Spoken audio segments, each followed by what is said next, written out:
전도서 1장 12절에서 18절 말씀입니다.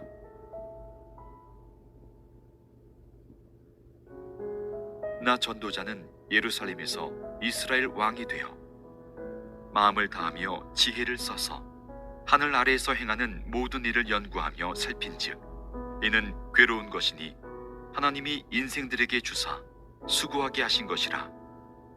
내가 해 아래에서 행하는 모든 일을 보았노라. 보라, 모두 다 헛되어 바람을 잡으려는 것이로다.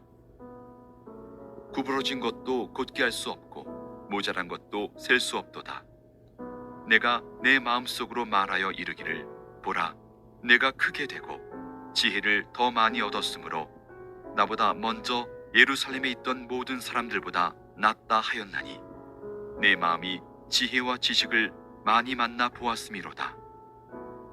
내가 다시 지혜를 알고자 하며 미친 것들과 미련한 것들을 알고자 하여 마음을 썼으나 이것도 바람을 잡으려는 것인 줄을 깨달았도다. 지혜가 많으면 번뇌도 많으니 지식을 더하는 자는 근심을 더하느니라.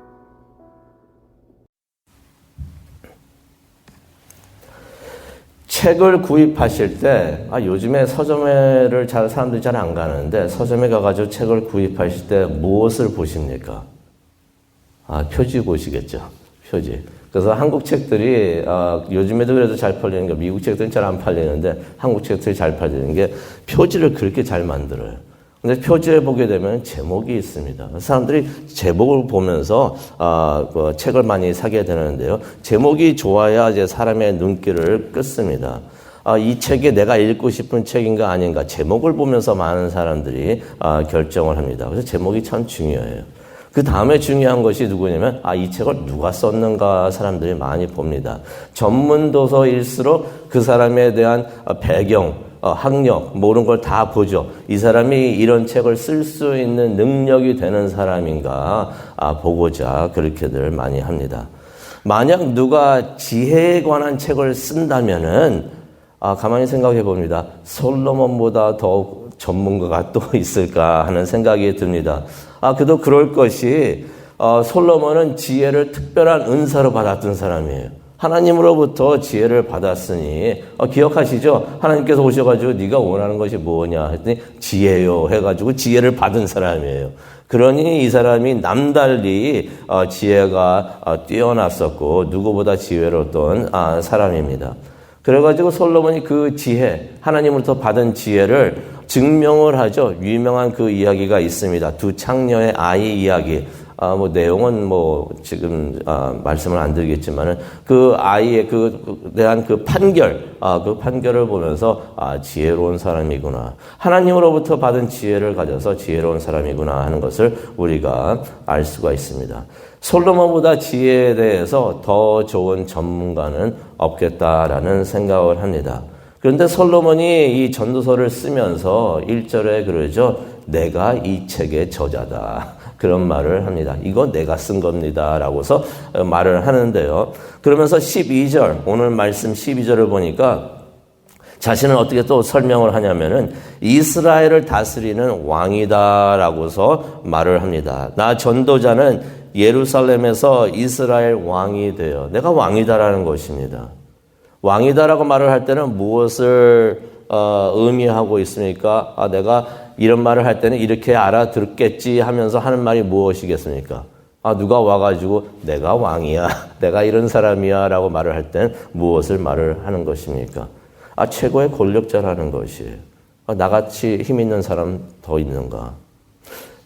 솔로몬이 그래가지고 그러한 권력을 가지고 성전을 짓습니다. 그러한 많은 힘이 있었고요. 또 왕이라 하는 것은 부자라는 의미도 있습니다. 내가 이렇게 돈이 많고 부자다. 많은 것을 가졌다. 그런 축복을 또 받았습니다. 우리 열왕기상 3장 13절을 보게 되면은 솔로몬이 지혜만 얻은 것이 아니고요. 또 부도 하나님으로부터 복을 받았던 것입니다.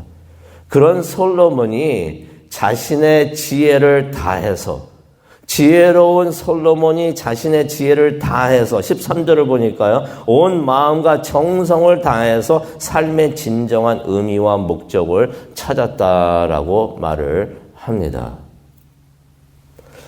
자신이 가지고 있었던 도구들, 뭐겠습니까? 권력과 부, 이런 것들도 다 사용을 해가지고, 자신의 지혜도 사용을 해가지고, 이러한 삶의 의미와 목적을 찾았다는 것이에요. 그래서 그가 찾은 것이 무엇일까요? 궁금하시죠? 그런 사람이, 다른 사람도 아니고 솔로몬이 삶의 의미를 찾았다는데, 목적을 찾았다는데, 그것이 무엇인가? 13절로 보기를 원합니다. 13절을 보니까 이런 말을 합니다. 마음을 다하여 지혜를 써서 하늘 아래에서 행하는 모든 일을 연구하여서 모든 도구를 다 사용하여서 내가 가지고 있었던 모든 걸 다 사용해서 내 지혜로운 내가 사용해서 알아본 즉 이는 괴로운 것이다. 13절에 또 그렇게 표현을 하죠. 하나님이 주셔서 수고하게 하신 일이다 라고 말을 합니다.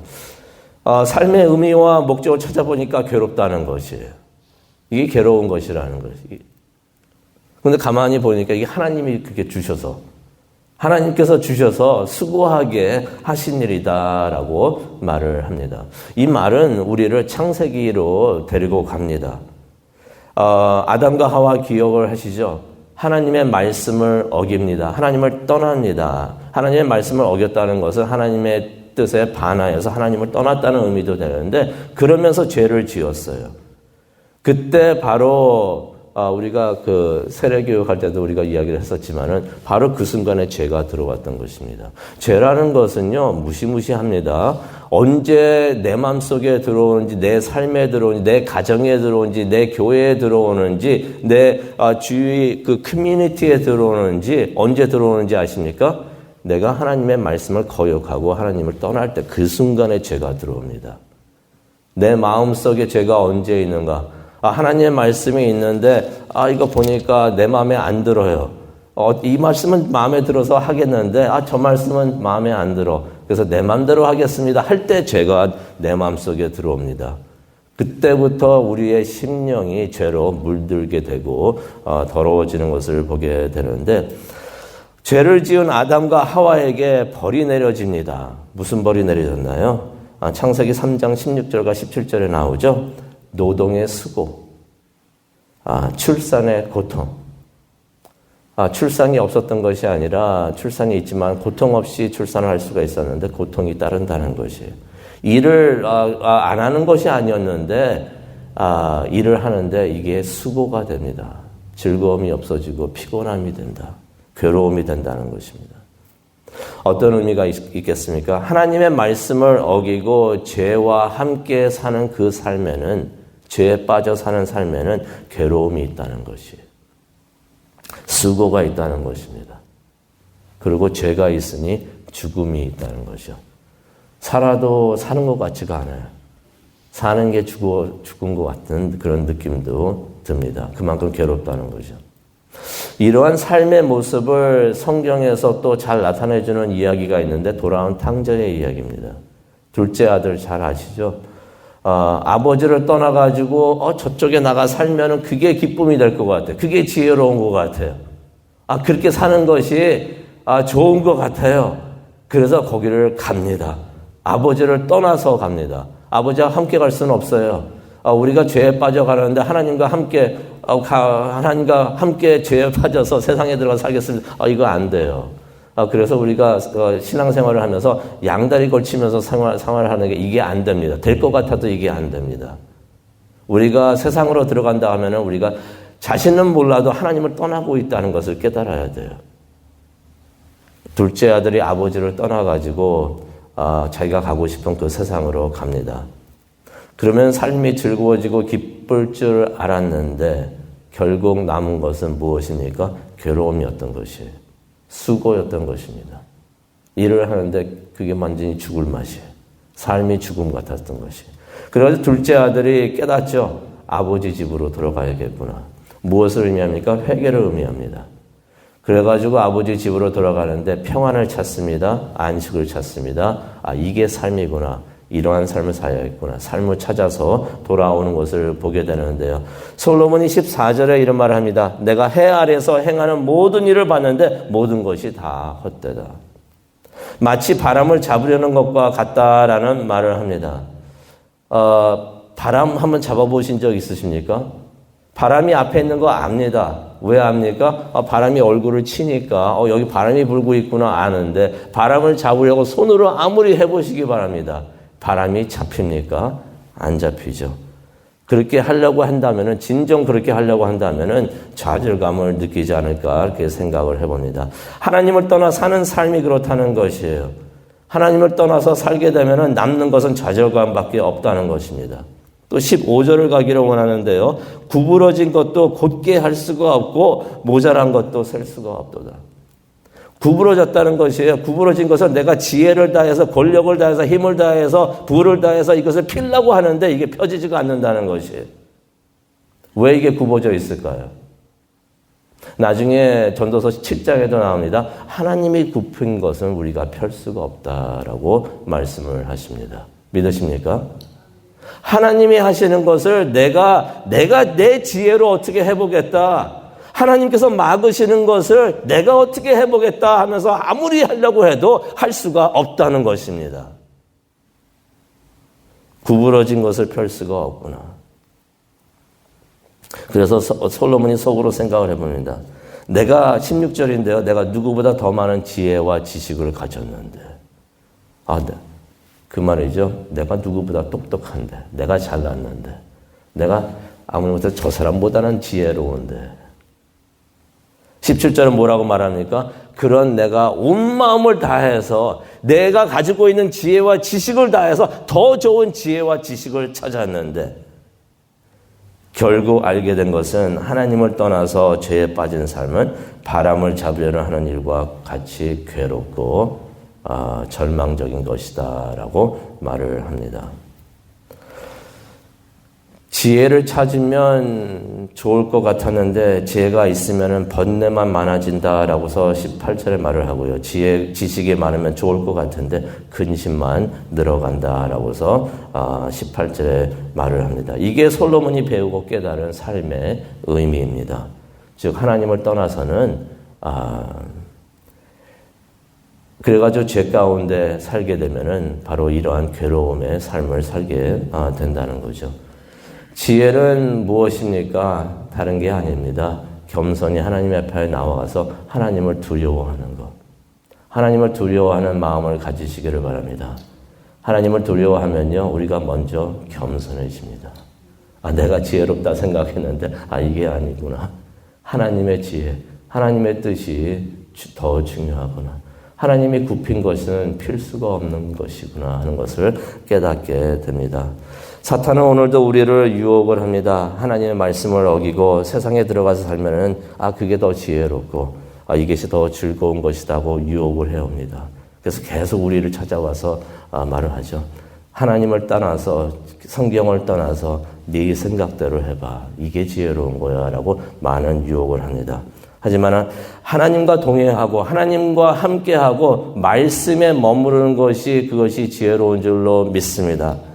세상의 유혹을 이기고 사탄의 유혹을 이기고 하나님 말씀에 순종하면서 하나님이 답이에요.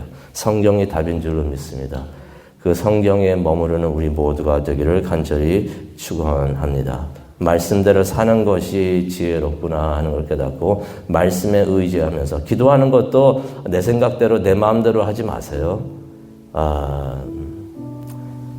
말씀을 우리가 읽고서 기도하는 이유가 있습니다. 그 말씀을 의지하면서 말씀대로 하나님께 기도를 하라는 것입니다. 그러한 기도하는 시간이 되기를 원합니다. 그러한 기도가 땅에 떨어지지 않고 하늘에 전부 다 올라가는 줄로 믿습니다. 우리 다 함께 기도하시겠습니다. 하나님, 때로는 우리가 나보다 지혜로운 사람이 또 있으면 나와봐 하는 마음으로 말도 하고 행동도 하고 그런 삶을 찾습니다. 그래서 내가 보기에 좋은 곳으로 가기를 원하고 또 그렇게 살려고 하는데 결국 깨닫게 되는 것은 하나님입니다. 하나님께 돌아오고 하나님의 뜻에 순종하고 하나님이 시키시는 대로 겸손히 나가는 것이 지혜가 되는 줄로 믿습니다. 하나님을 찾기를 원합니다. 이 기도하는 이 시간이 하나님으로 돌아가는 시간이 되게 하여 주시옵시고 기도하는 이 시간이 하나님의 뜻을 찾아서 하나님 뜻대로 하시옵소서라고 겸손히 하나님 앞에 나아가는 귀한 시간 될 수 있도록 하나님 은혜 내려 주시옵소서. 이 모든 말씀 예수님의 이름으로 기도합니다. 아멘.